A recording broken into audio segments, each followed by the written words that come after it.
Assalamualaikum warahmatullahi wabarakatuh. Bismillah wassalatu wassalamu ala rasulillah alladzi la nabiyya wa la rasula ba'dah. Saudaraku dimanapun kita berada, tentunya Allah subhanahu wa ta'ala menciptakan alam semesta, memberikan kita rizki dan berbagai macam keutamaan kepada makhluknya. Itu bukan tanpa tujuan.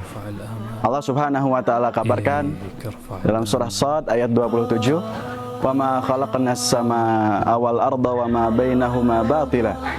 Tidaklah aku ciptakan, tidaklah kami ciptakan langit dan bumi dan apa yang ada di antara keduanya itu sia-sia alias tanpa ada tujuan.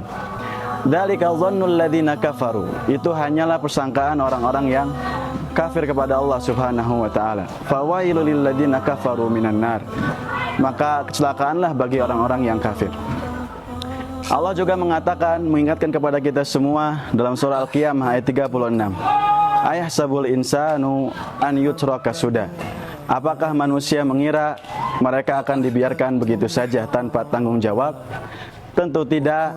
Kita semua diciptakan oleh Allah subhanahu wa ta'ala ada tujuan. Lantas apa tujuan hidup? Lantas apa tujuan kita diciptakan oleh Allah subhanahu wa ta'ala? Allah kabarkan kepada kita dalam surah Adz-Dzariyat ayat 56. Wa ma khalaqtul jinna wal insa illa liya'budun. Tidaklah aku ciptakan jin dan manusia kecuali agar mereka semua beribadah kepadaku. Ibnu Abbas menafsirkan kata liya'budun dengan liwahidun. Maksudnya adalah agar semua mereka jin dan manusia itu mentauhidkan aku, yaitu mengesahkan Allah subhanahu wa ta'ala. Lantas apa makna tauhid? Tauhid adalah kita beribadah hanya kepada Allah subhanahu wa ta'ala, yaitu kita ikhlas memalingkan seluruh ibadah kita hanya untuk Allah azza wa jalla. Berdoa, kemudian berharap, takut, bergantung, semua hanya kepada Allah subhanahu wa ta'ala. Saudaraku, untuk kita mengetahui keagungan, betapa agungnya perkara tauhid ini, kita harus mengetahui keutamaannya. Yang pertama, dan kita harus mengetahui yang kedua, yaitu kengerian ketika kita tidak menjalankan urusan tauhid ini. Adapun keutamaan tauhid, di antaranya kita akan sebutkan dua hal. Yang pertama adalah bahwa tauhid adalah amalan yang sangat berat sekali timbangannya di mizan di yaumul qiyamah. Nabi SAW suatu hari pernah menceritakan percakapan antara Nabi Musa alaihissalam dengan Allah subhanahu wa ta'ala. Kata Musa alaihissalam, ya Rabbi alimni syai'an adkuruka wa ad'uka bih. Ya Allah, ajarkanlah kepadaku satu kalimat yang dengan kalimat itu aku gunakan untuk mengingatmu dan berdoa kepadamu. Maka Allah pun menjawab, Qul ya Musa la ilaha illallah. Wahai Musa, Allah berfirman, wahai Musa, ucapkanlah olehmu la ilaha illallah. Tiada ilah yang berhak disembah kecuali Allah. Lantas Nabi Musa pun bertanya, ya Rabbi, kullu ibadika yaquluna hadza. Ya Allah, kalimat tauhid semua hamba-Mu mengucapkannya, aku pengen yang lain. Maksudnya seperti itu.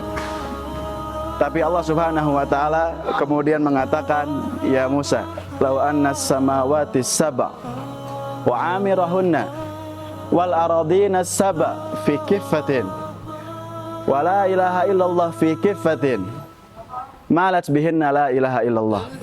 Wahai Musa, sesungguhnya kalau seandainya 7 lapis langit dan penghuninya, begitupun dengan 7 lapis bumi beserta penghuninya, ketika diletakkan di satu timbangan dan kalimat la ilaha illallah diletakkan di timbangan yang lain, malat bihinna la ilaha illallah, maka timbangan yang isinya kalimat tauhid itu akan jauh lebih berat daripada timbangan yang satunya. Allahu Akbar. Keutamaan yang kedua, Nabi SAW kabarkan bahwa orang yang bertauhid itu akan dimasukkan oleh Allah ke dalam surganya. Kata Nabi SAW, fa innallaha harrama 'alan nari man qala la ilaha illallah yabtagi bidzalika wajhallah. Rawahul Bukhari wa Muslim.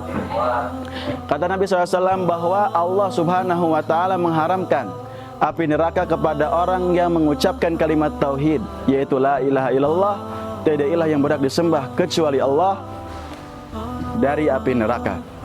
Ketika dia mengucapkannya ikhlas karena Allah Subhanahu wa taala. Hadis riwayat Imam Al-Bukhari.